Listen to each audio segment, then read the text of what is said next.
és la hiperita. Tècnicament és sulfur de bis. La fórmula 2,2-clorefilo. Ja no me'n recordo de la química.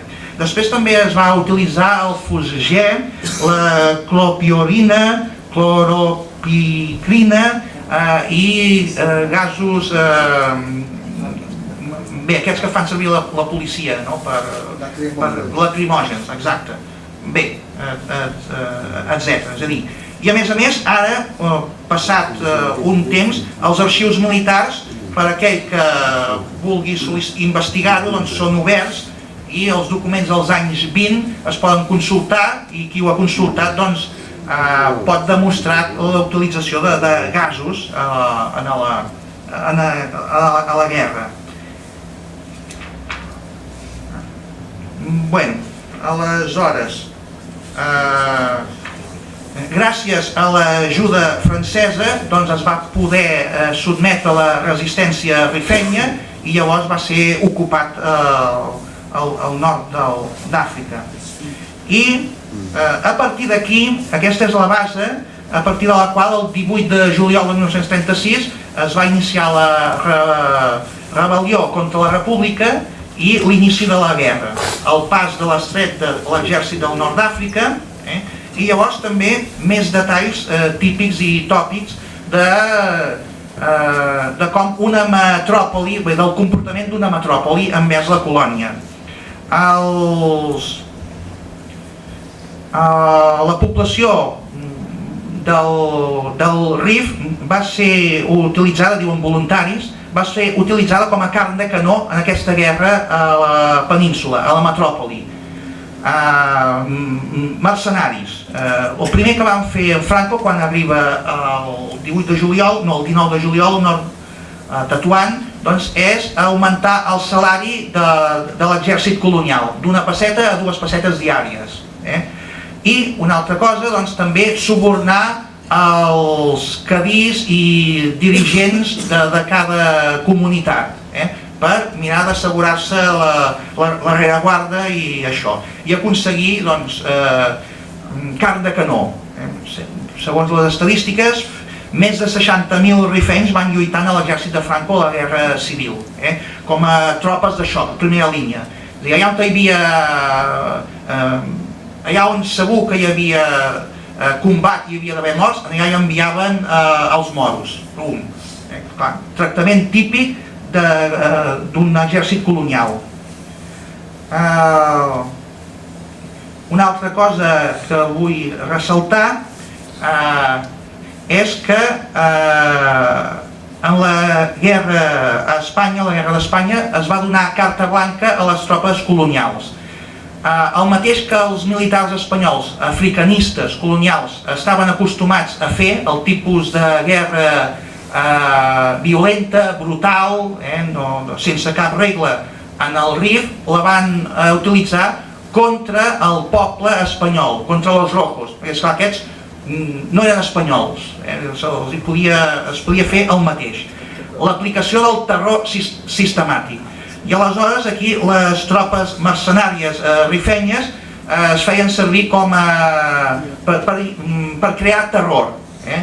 Llavors, tipus de guerra aquesta, les violacions a dones, cremar les propietats, les cases, assassinats, tortures, etc. Doncs el mateix. Llavors, ara els qui fan aquesta guerra són els militars espanyols i les tropes de xoc nord-africanes, rifenyes. En certa manera, també dic, i m'excuso perquè no m'he pogut preparar això, no ho he investigat, no és la meva especialitat, no ho puc argumentar senzillament pensant-hi, des d'ahir fins avui bé, hi ha alguns detalls i llavors és la primera impressió que he tret, però no ho puc argumentar perquè no ho he estudiat.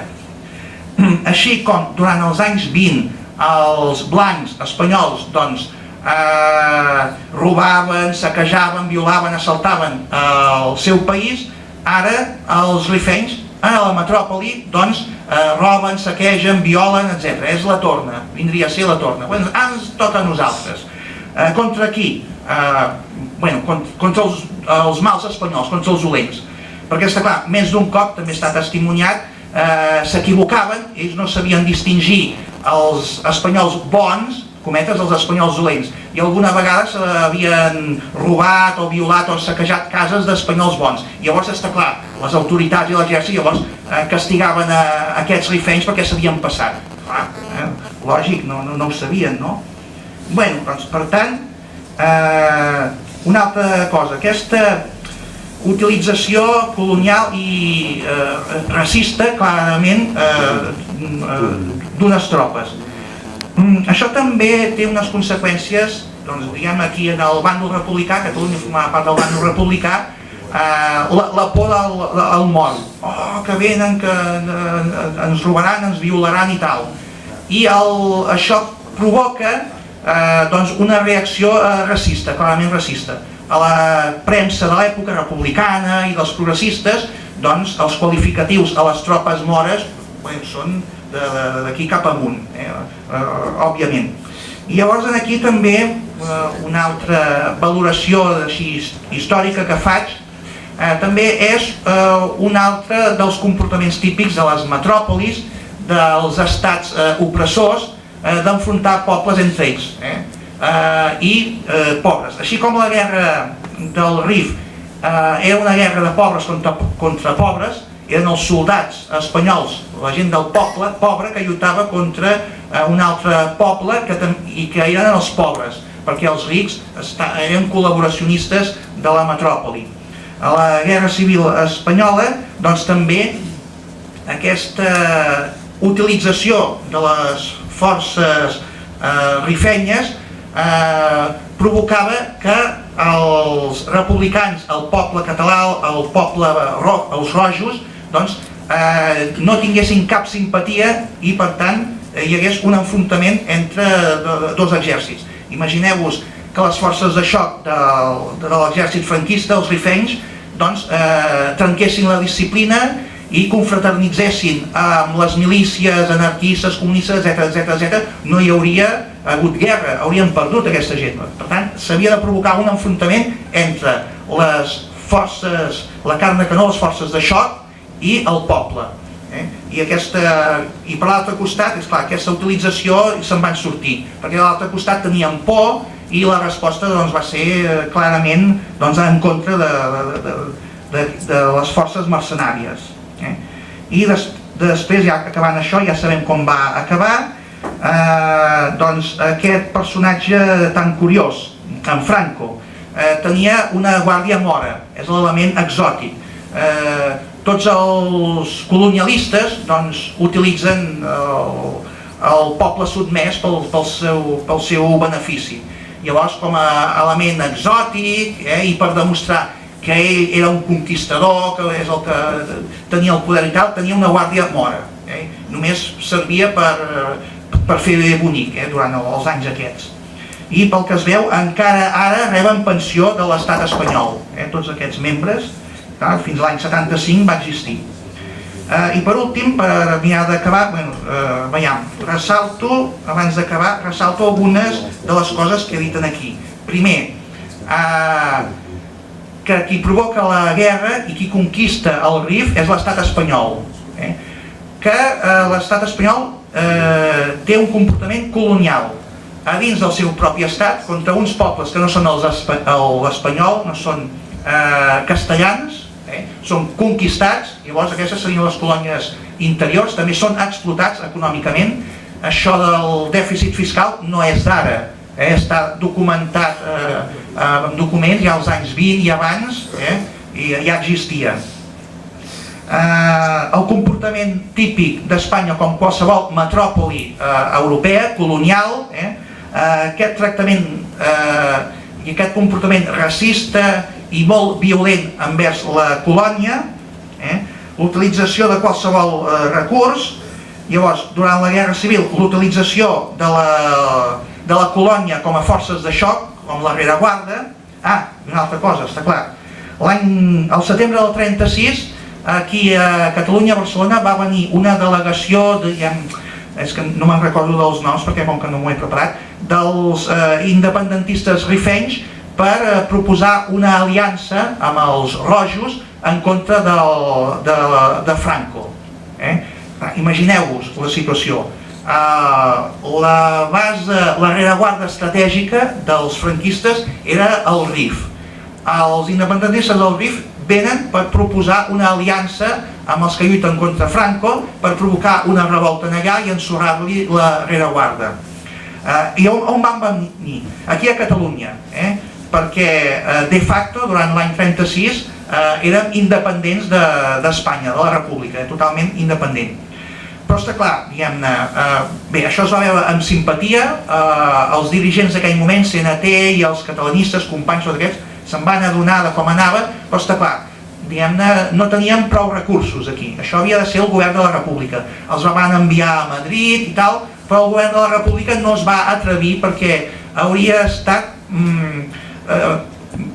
si es provoquen una revolta en el protectorat espanyol, segurament que s'hauria estès en el protectorat francès i llavors els interessos colonials entre les potències estan per davant de qualsevol guerra civil i tot això.